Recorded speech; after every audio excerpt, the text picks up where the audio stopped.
Երկրորդ նախագահ Ռոբերտ Քոչարյանի գլխավորած Հայաստան դաշինքն այսօր չեղարկեց Թալինի հանդիպումը։ Ինչպես պնդեցին, համայնքապետարանից ասել էին, թե չեն կարող ապահովել ընդդիմադիրների հանդիպումը իրենց նախընտրած վայրում Նիկոլ Փաշինյանի այցի պատճառով։ Համայնքապետարանից չեն արձագանքել սա վարչական ռեսուրսի չարաշահում համարող Հայաստան դաշինքի մեղադրանքին, իսկ Մարալիկում շրջելուն խանգարեց Հորդառատ անձրևը, բայց կարծում են անձրևը իրենց հաղթանակին չի խանգարի։ Նույնիսկ նա թրջված էլի կարող է։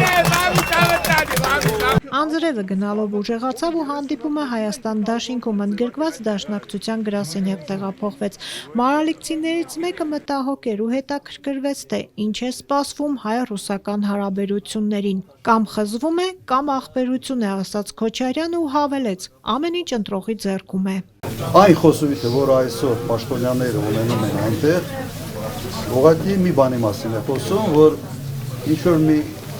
մի կետ կա, որից շրջվելու տարբերակ չես ունենալու, շատ մոտ է Հայաստանը այդ կետից, իսկապես շատ մոտ է։ Հայ-ռուսական հարաբերությունների հարցը գլխավորներից էր, որ հուզում էր հավաքվածներին։ Ինչքանով է իրանց անհանգստացնում ստեղի վիճակը, ասենք, իրանք փորձում են ինչ-որ բան ձեզ հետ շտկել, թե չէ։ Նայեք, ես այդ լծակները չունեմ շտկելու համար։ Իհարկե շփումները կա։ Շփումները կա։ Ռուսաստանը մի բան կա, մի մոտեցում կա, իրենք որոշակի վերաբերմունք ունեն սենտիմենտալ հայ ժողովրդի նկատմամբ, հետ ունեն։ Մի տարեց մարդու էլ մի հարց էր հուզում։ Կարող է ես տեսնեմ, որ Ղարաբաղը կեղնի մերը։ Քոչարյանն ի պատասխան տարեց Մարալիկ ցուցանկության ասաց, թե դա ամենաբարդ հարցն է։ Ինչ պետք է անենք առաջինը, պետք է Ղարաբաղի ժողովրդի վերադարձի իրավունքը պետք է հաստատենք։ Միջև այնտեղ այդ հողի վրա, միջև տեղում այդ մարդիկ չլինեն, ուրիշ հարցերի մասին խոսալան իմաստս։ Ուրեմն իրավունքը պետք է ճանաչվի,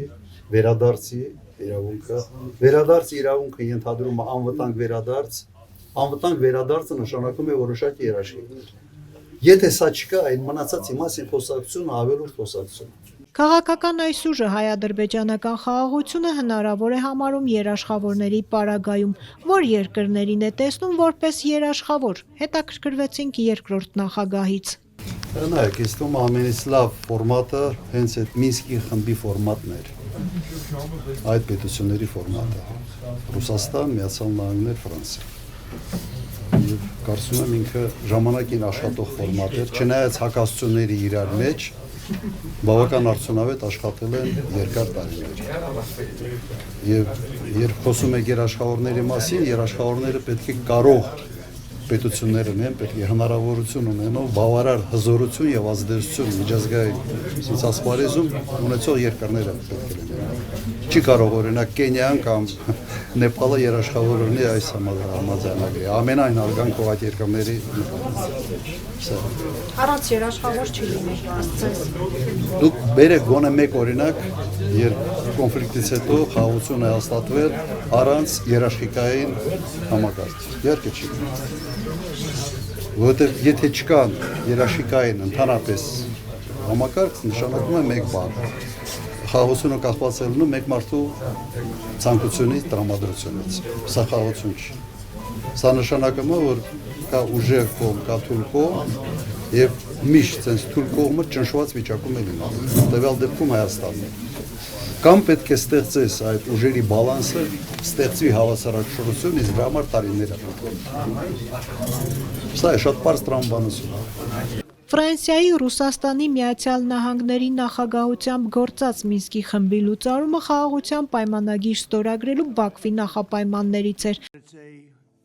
Երևանը համաձայնեց դրան նախքան ստորագրումը Հայաստանն ու Ադրբեջանը անցած տարի Վաշինգտոնում խաղաղության պայմանագրի նախաստորագրումից առաջ դիմեցին ԵԱՀԿ-ին, որ խումբը լուծարվի։ Այս կառույցը 44-օրյա պատերազմից հետո Ալիևի կոշտ քննադատությանն է արժանացել Ադրբեջանի առաջնորդը այն ոչ գործունակ ու անարդյունավետ էր անվանում, համանախագահներին պարբերաբար թոշակի ուղարկում։